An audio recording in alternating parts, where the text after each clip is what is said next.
Hi everyone. As a follow-up to the meeting we had a couple of nights ago, I completed the template for assessment 1, the discussion we had around the mentoring and then the small group intervention that you're going to be doing for the first assessment.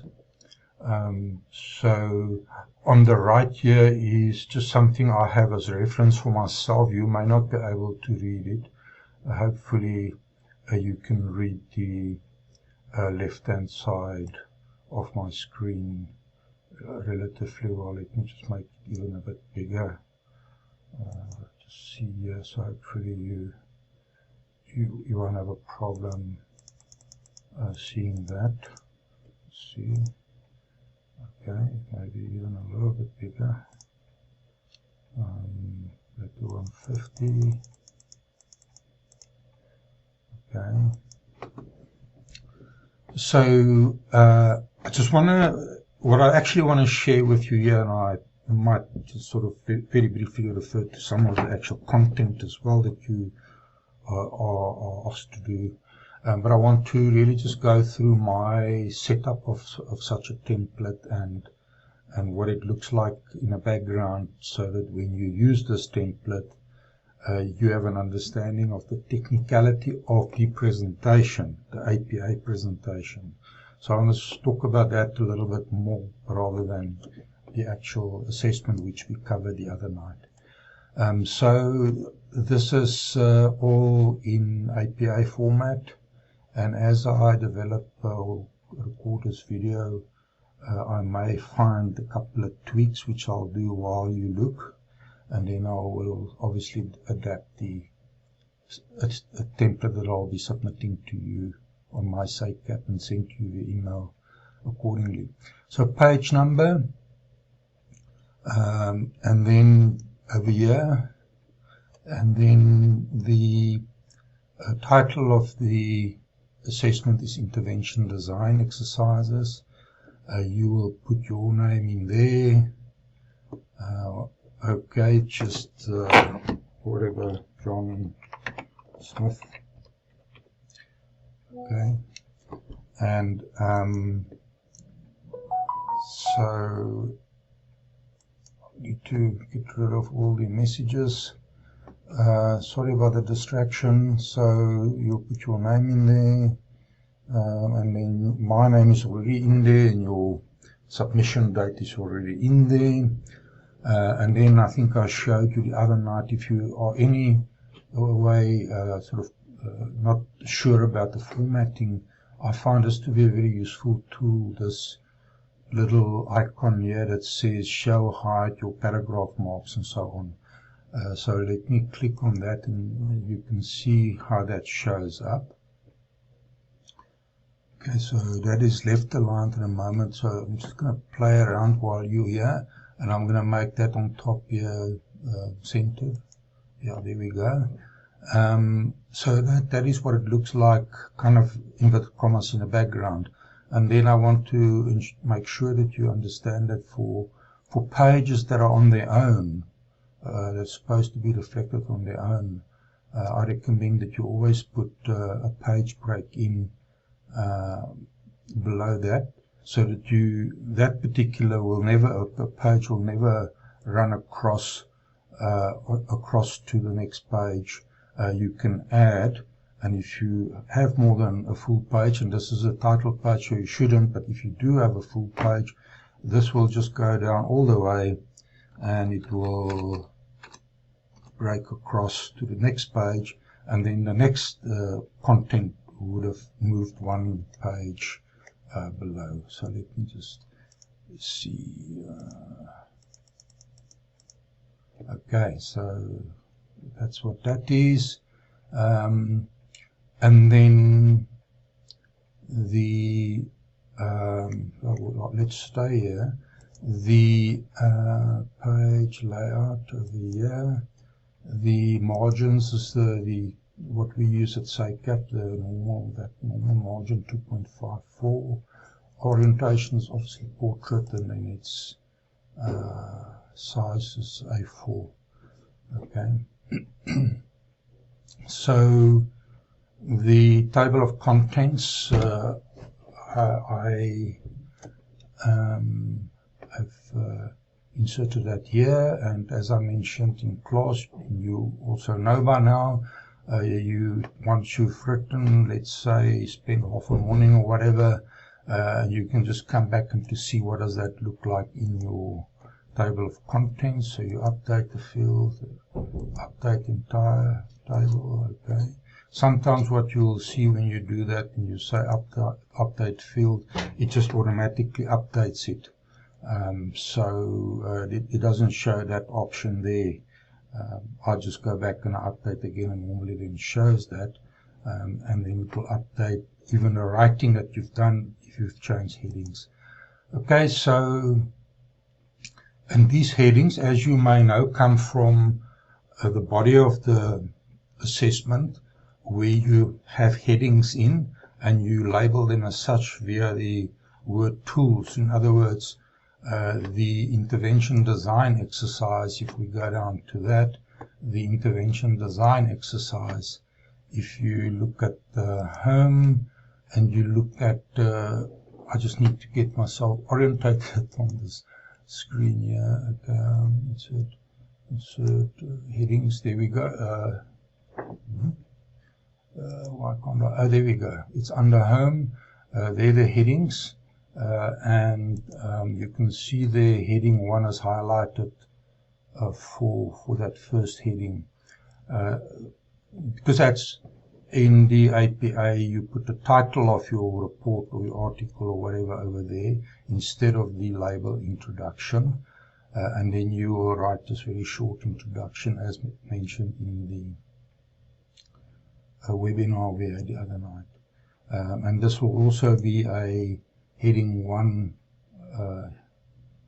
level, and then when you start with your part 1A is a heading 2, and then you just logically flow as one level even below that with study skills. Remember those 3 issues you're going to be mentoring the person about, and that then italicized bold is heading 3. Okay, so what else is there that I can show you here? You update that. Page break there. You will see I left in one of the students' examples of, I think it was study skills exercises, just to give you a good example of what it looks like, and I appeal to you to obviously create your own one. Use that as just as a guide as to what these flowcharts and infographics must look like. So I kept that in, and I've just kept the headings in for the other 2. There's nothing on those pages. There's something under those pages. Okay, so, and then what I've done is, if you look at this paragraph here, this whole paragraph here, the setting for that is APA. So you will see it's left aligned for the body of the report, the narrative in the report. Each paragraph, it's left aligned, it's body text. There's no indentation over there. There is, however, a special indentation for first line at 1,27 centimeters. There's no space before and after, and then line spacing is double. So that is the APA format. And what else did I want to show you? Oh, the format for this is, where did I put that? We must go up. So I've created the format, the APA paragraph. So this is all APA paragraph. What that does is that it just makes your life much easier. So everything starts like that. So let me explain to you what I mean by that. So I'm going to change this to normal. Let me see what normal is here. So normal would be there's no first line indent like that. And then what students tend to do is they tend to click there, and then they tend to click on the keyboard the tab, which I'll tab, and then it looks like that. It is a long way around, so I'll just give you the tool to format all your paragraphs, which I've already done as an APA paragraph. Okay, so in the mentoring, so I kept in this first paragraph as well. In fact, I also kept in the opening paragraph, so please don't just copy that, just see what it looks like, and then, you know, sort of write your own story there. I'm just trying to help you along, like you are doctors in training. I'm not going to ask you to operate on a patient without showing you exactly what it looks like in practice. Sorry for the metaphor. So I kept this in as well, and it's a good thing that I kept this in. I'll actually change it as we speak because I don't want to confuse the issue. In fact, I need to see, this is how I'm going to be having to adapt that. The student here use the, and let me start from the beginning. You see here's a citation, and you can see it is in a block like that. You probably may have used this as well, which is the word referencing tool over here on top. But you will notice that it is APA, but when you click on that, it will tell you it's the 6th edition.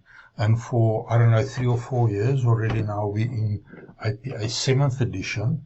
So if you want to use APA, you need to make sure that you only put the relevant issues in here per your sources that are relevant for APA 7. For example, when you insert a book, APA 6th edition here will ask you also for the location, the town, or the country, or whatever, and that's no longer required by APA. So you simply put in the whatever the title is, and then you would put the publisher, and you wouldn't insert a location, like for example Cape Town Utah. The Cape Town shouldn't be in, etc. So just be aware of that. So I'm going to, outside of this meeting or this session, just going to take everything out of the references because that could just confuse you. I'll change that. So what I would recommend is that I wouldn't have used the 6th edition in Word. And I mean, you might not want to spend more money, but I subscribe to a tool called Perla up here, and that gives you the most recent APA and some other, is it only APA? I think they might have others as well, but the APA format, and so that is a useful tool if you're so inclined. So there we go. And I'll need to log in and so on, but it will format everything in APA format. So I will change this because this was the person clicked over there, over here rather, and I think I'd never used it actually. And then they used the references there and said insert wherever, insert citation. Okay. So I recommend that perhaps you don't use the Word one, but if you do, make sure that what the output is APA 7. So that's APA, paragraph, and a bit about the referencing. And APA, as you know, you don't, a student also often like to do the following. So they do that, and then they do the justify thing where everything is in, call it a block like that. APA, and that is not APA style, so just stick to the APA paragraph format. Okay, so as you can see, as I mentioned, heading 1, heading 2, and heading 3, and then the word count here is sort of a little bit over 3,500 for this whole assessment. As I mentioned in class, you can go to, what is it, 3,850 all in all, or not less than, what was it, 2,450 or 2,650, I think. So we've spoken about that. So that's the sort of general outline of this. And then, yeah, as you can see, dummy text, and I've just also given you an example of what a figure looks like, or the description thereof in APA. So for a figure, you at the top, not at the bottom, at the top you will say figure 1, and that figure 1 there is bold, and it is also left aligned, and it is double spaced. There's no special indent there. Okay, and that's bold. And then I notice here that I forgot I did a bit of formatting. It's a good thing I work through this with you now. The figure, the description of the figure will be not bold, and it must be, I'm doing it now, italicized like that. So once I've done this video, I'll just go through the actual document and make sure it's all aligned. But I think it's actually a good thing that I need to do a couple of edits now, just so that you can see. I'm spending some time on APA because from an academic writing point of view, I think it's quite important that you follow the processes and protocols. And if you do any further studies, it is a very useful skill, and it also, I think, does rub off on the type of reports you do at work, even though you may not be using, let's say, like APA format referencing or so on. So I've just put a blank or sort of any type of diagram in here, and then carry on. I will show you in the references why there's a 2006 and a B here. Well, let me tell you now. So Bluckert, or Bluckert, this is a person writing around coaching. She or he had written 2 works in 2006. So the work that started with an A or the lower or the first letter of the alphabet would have been A, and it so happens that the first citation that I'm looking at here for this particular example is that person's second book, which was written in 2006, and that was, let's say, the first letter of the title started with an X, and just for the sake of illustrating the AB format. If you have a writer-author with more than one works in the same year. Okay, so what else is there?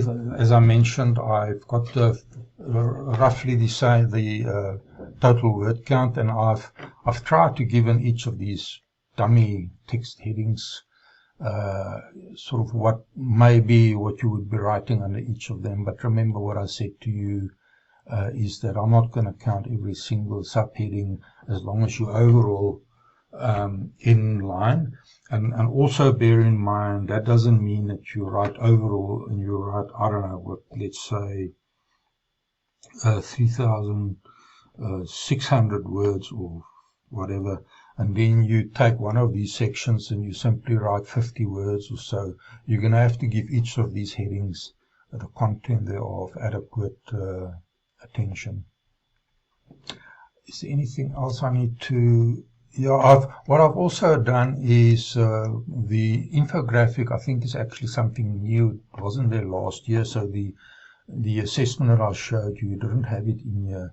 But I've just inserted it where it might be useful when you write your answers to each of these. So study skills, you would be talking about it, and then you would have obviously done your homework in terms of what will this intervention look like. And then you would have started writing about that over here on the study skills, give it a bit of introduction, and then telling the reader something about it, and then sort of telling them about the intervention, and then show the figure there, and then continue, and then towards the end, I think you would be probably most logical place to put in the infographic about study skills. And I've just given you some ridiculous infographics here, just to illustrate what goes into it. And yeah, there a little bit more about that particular topic. And then time management, the same principle. Yeah, okay, I must do this. Let me just do it while you're here. And then this as well. I formatted the paragraphs after I wrote this, and I had this in as italicized. But then after that, I played around with the paragraph formatting. And you will notice here that normal would be, let me see if it works. So if it's normal, normally, excuse the word on word, you would normally type like that, and it would be simply the normal formatting, and then you need to click there and over there, top italicize, and italicize that. But when I played and I kind of did the formatting overall and so on, I played around with normal again, and I think I pressed the button at some stage, and this is what happened if you click that. That then goes to not italicized, okay. So attention to detail. Okay, so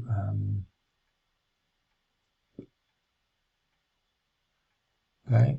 So for each of these sections, there will be two figures. The one would be your intervention, and the other one would be your infographic, okay, figure 2.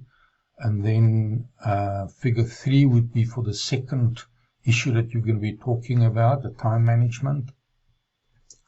And there would be your whatever you develop over there. And then the figure 4, which is the second one for the second issue that you're talking about, would be the infographic for time management. So you may be very adept at Word, so apology for those of you that don't need for me to speak about this. Okay, so I just need to do that. And I wanted to ask you or tell you something now. What did I? Oh yes, the formatting of your pictures is also important in APA. Your pictures or tables or whatever you put in under such a heading, figure or table, you will notice it's left aligned. Okay. Sometimes students do this. Let me just okay, I'll do that now. So it's left aligned, and what I've done is, if you look at this icon, call it an icon, yeah, that gives you the layout options. I've done it in line with text, so that is why it's over there. And then let me just see, as I mentioned to you, I might have to, yeah, that one is actually an outlier, so to speak. I'm using what is called this top and bottom, so that might be useful for you to use that one rather. Just see what I did with the first one. What did I do here? that's also top and bottom, so that other one I need to fix up for you. What this means is that if you move this down, you will see the text moves up, and there will always be the text will that ut no numi. There's nothing in between, because this picture just moves up and down, and because I've selected move the top and bottom. Let's go down a bit. The top and bottom, that little icon there. So you would then have your thing inserted here, and you will make sure that it is sort of over there, left aligned, and then the text will follow below that. So let me see, what was this one again? Yeah, that's right. And then the next one, I did this late, apologies for that. So this must be there. Yeah, there we go. Okay, so that's done. You can do that, but you don't want to do that. You want to keep it left aligned. And then the text is below there.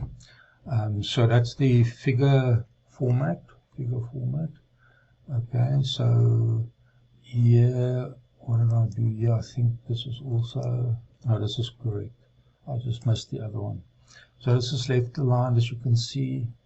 And then, what is that, figure 4? So that's the second topic finished. And I also showed you different infographic types, and you know, as the instructions mentioned, just do different styles. So that's also a bit of a technical practice, so to speak. Okay, so what else is there? I've changed that back to italicized, and then self-confidence, heading 3, and there is figure 5, and I just need to fix that again, like that. And let's see what I did here. Okay, that's also top and bottom, which is what we want. Okay. And again, you may use another one of these that worked for you in the past, and you get the same result, and maybe you are more adept at Word than me. So this is not the absolute necessity that you do that. That just worked for me very well. So whatever method you use, you know, that if it works for you, it works for you. I just want to illustrate to you what we don't want, which is the one now. Let's just see what happens here. You can see what happened here when I've selected this one here, is that this picture, the text is tight around it, and it goes there, and then so there's like a, I mean, you move this and it will do that. Okay, and it's not really going to work that way. We prefer you to illustrate your figures and tables like that. That's APA. Here we go. And then what else? This was yeah, that one was italicized, and then move through here. Figure 6, here's another one where the playing around didn't help. So that's it. I mean, I did this late, well, around about 5 yesterday. My attention was a little bit clouded, a bit tired. Infographic, figure 6, okay. And then figure 6, yeah. And then finished with that. And then part 1B is also a heading 2. And then that is what you're going to be writing around your reflection, and I put in sort of a more or less count of words that you would be writing about here. And I'm quite excited actually about this assessment, because in my several years of educating, I think this particular assessment for me is very, very practical, and you will benefit a lot by really putting some effort into this.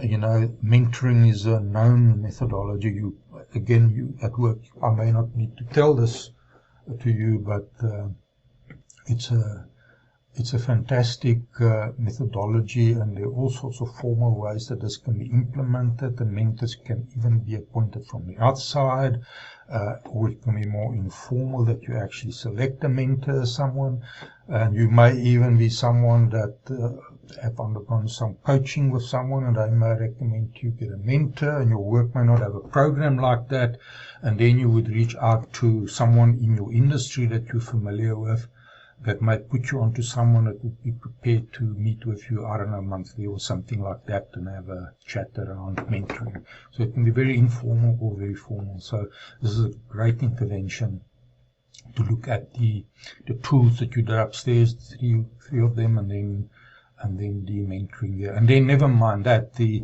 actual second part of this assessment around the small group intervention, I think it's so practical, it should be very valuable to you. Okay, so you'll notice here these were my citations that I put in. Remember, I left in some of the work of the student, which were drawn from the references of Word, but this is just what I would do. I would just put in the references based on APA, and then have a reference list APA that I draw up myself, rather than inserting the reference list from the tool upstairs. But again, if you use that, make sure that you've made that as far as possible APA 7 without, for example, the city or the country name in the reference entry anyway. Okay, so that's that. Then part 2, small group. So part 2 of the assessment is, I've also made that heading 1.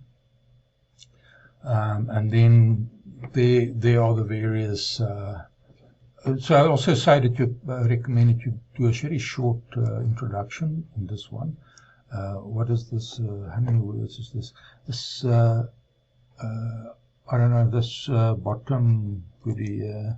Can't get it away now, but let me just see how many words. We're talking 99. Let's say 100 words. It doesn't need to be 100 words. It could be 50.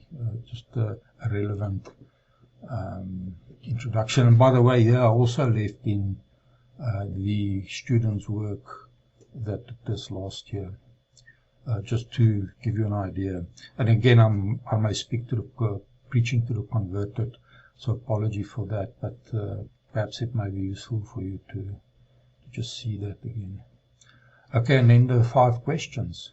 And I suspect these questions, I've got them roughly equally worded here. I suspect that some of them might, you will get to a point where you say, I can't write much more, and let's say that is, I don't know, 200 words.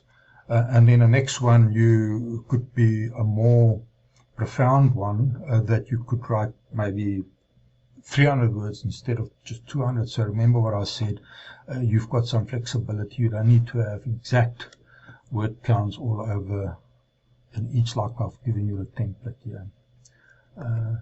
So I'm quite, so stages of team development would set you up, as we discussed with that PowerPoint slide. I'll send that to you, and you would be analyzing that there, and then the relationship with the HR director, and then so on.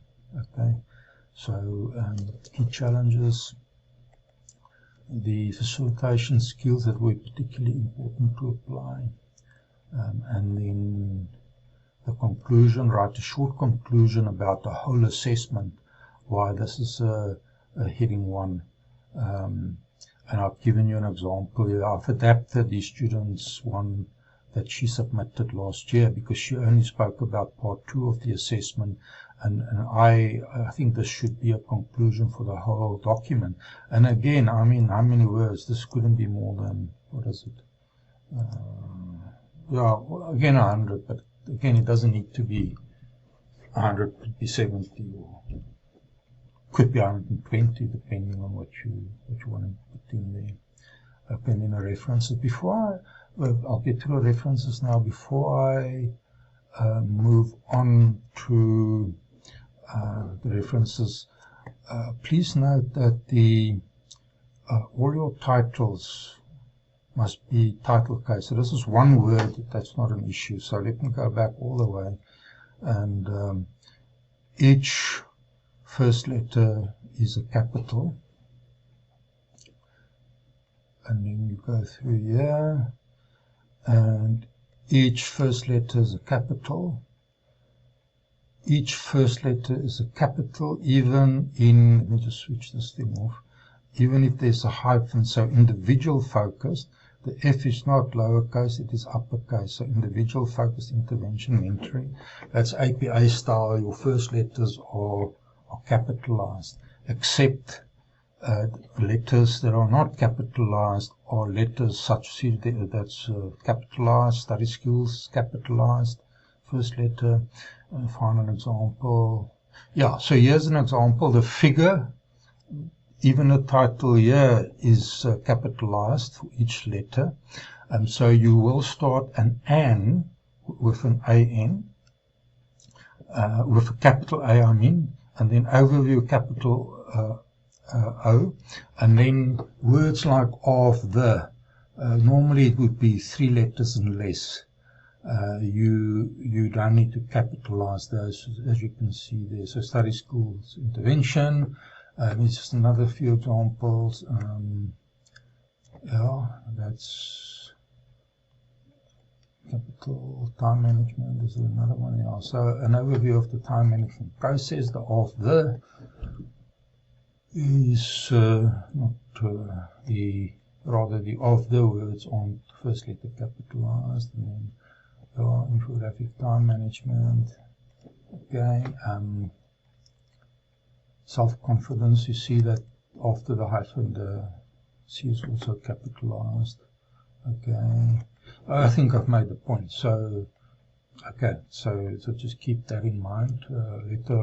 Word like on won't be capitalized, and so on. I'm sometimes not sure about words like with, so I capitalize with because it's more than 3 words. Okay, so yeah, so it's off team development. Okay, so that would be the protocol there, and then the references. The title of references is a heading 1, and a heading 1 is paragraph is a centered. There's no special indent. There's 0 indentations there. There's no spaces between paragraph. In other words, there's not a 6 point after the double as well. So it's 0, 0 and double spacing, and that is your heading there. And then what I did is I put some of my references in from a sample that I've got in another paper. And if you look at this, that should be, let me see, if I do this. So I've created a formatting for reference list. So let me just see if I can show that in. So I'm just going to take a risk here and change this to normal. So you see there, normal would be left aligned. APA will be like that, but that's not correct. And when you then click on reference list, that is what it should look like, with a hanging index, as it's called, as a of 1.27. Students also are often get it that students, if I put that paragraph thing on again, that they and I'm just going to change this one for you to draw your attention to what sometimes happens. So if I just do, so students type the reference list and it's double spaced and all that, but there's no there's no indent at the hanging indent. So what students then sometimes do is they say coping with transitions in life, and I'm just going to make it the absurd example. They then actually do something like this, where they put a paragraph mark in there, and then when they get to this part here, they use the tab key to get a hanging index. You see there? And then they see that this one is now not right, and then they do the following, and then they put another paragraph mark in there, yeah, I mean, in appearance it might look the same, but just technically it will save you a lot of time if you just follow the reference format that I've put in here already. You don't have to tab or anything like that, and just type everything as one long sentence. Or technically it's also a paragraph of one, call it sentence, one combined sentence. Yeah. So let me undo. There we go. That's a reference list. Okay, so pay attention to detail. It's important for your studies to demonstrate professionalism. Yeah, there's some examples here. I mean, you're in your third year, so you by now know sort of referencing again. Apology if I speak to the converted. So, okay, I think that's it. And then, as I mentioned, I left in the appendix for the study skills from the student that I showed you the paper of the other day. And this is just to illustrate the particular study skills, of course, and you will notice that actually I didn't put a, what is over there, what is over there, no, what that is. So, okay, and then, see, I didn't put a, okay, that's why, because it's a picture over there. So there was a page break in there, but it's only shown at the top because of the picture. So layout breaks page. So you can see it is shown there because this whole lot is a picture, as you can see that the frame around there. So if you do put in pictures, you'll work in another Word document or wherever, and you would put things together, and then you would kind of copy all of it and you would paste it as a picture, or however way that you by now are very adept at doing, to put a picture in here. And if you want to, instead of a picture, actually have a typed up version of, for example, these blocks and these things, then you could sort it out like that. But it seems that picture here would work quite well for the student that wrote this report. Okay, so, and there's B, and there's C. So perhaps just while I'm at it, so if you put the infographic rather, and the flowchart in the body of the text, technically you don't have to put that in here again. But what the student have done is she's given a little bit more information of what that intervention will look like, and she did not want to put that in the text, because in the body of the report of the assessment, because maybe that would have become a little bit untidy, let's use that expression. And therefore there's a bit more information in the appendix about this particular study skill issue that might be useful for the person that grades your work, and it's also useful for you to, as I mentioned, practice this designing these interventions. So that might be useful to actually do have appendices in for each of the three things you're going to be focused on for the mentee, and then add a bit of extra for more perspective. Okay, and I think that was it. So if any questions, just give me a shout. Okay, take care.